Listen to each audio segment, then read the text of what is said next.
Voilà, on est dans un coin absolument magnifique, une sorte de bâtisse hantée par le génie d'un tout grand artiste. On est simplement dans son atelier. C'est là qu'il a travaillé une grande partie de sa vie et qu'il a laissé tous les témoignages, témoignages des mains, témoignages du cœur, témoignages de l'esprit et bien sûr témoignages des yeux.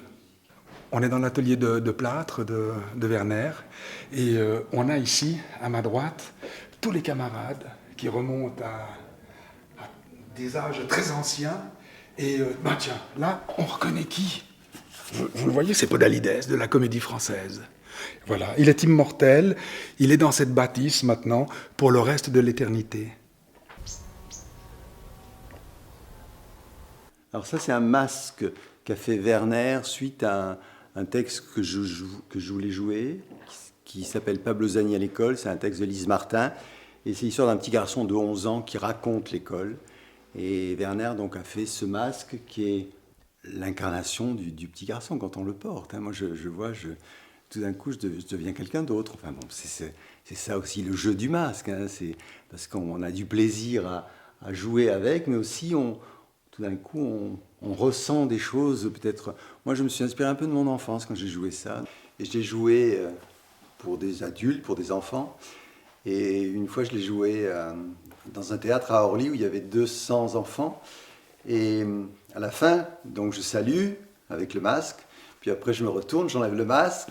Et quand je me suis retourné, les enfants ont crié d'horreur parce qu'ils ont vu, ils ont dit, mais c'est un vieux, c'est un vieux qui joue. Werner disait que c'était le costume du visage. Je trouve que c'est...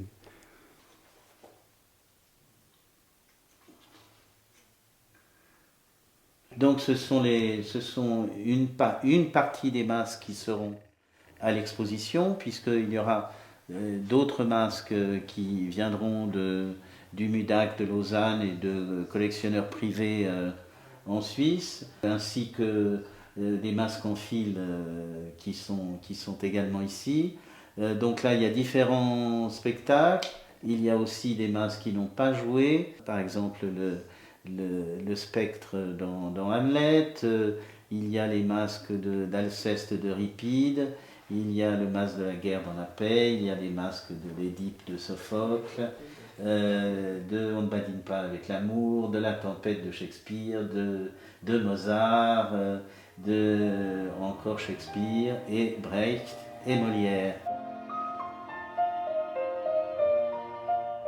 Il s'agit plutôt de dessiner son corps dans l'espace. Chaque masque, en même temps, est un univers en soi. Il n'y a pas de... Moi, je dirais qu'il n'y a pas de technique pour porter le masque. Il n'y a qu'à le laisser respirer, il n'y a qu'à le laisser jouer. C'est-à-dire qu'on est à la fois le porteur du masque, mais on est porté par lui.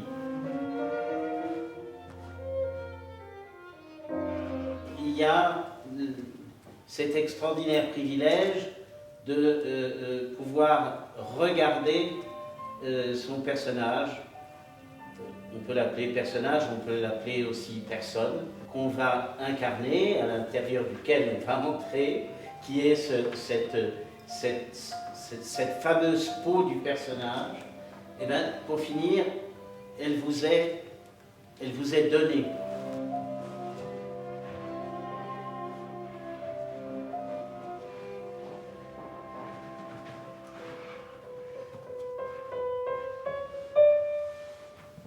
Avec Besson en particulier, il s'agissait surtout de toucher au sens du texte. Et que le masque, évidemment, était une aide extraordinaire. Il vous donne des ailes. Comme on dit en italien, indossare, c'est-à-dire on le porte, on l'a sur son dos comme des ailes et on se met ainsi à pouvoir voler et rayonner.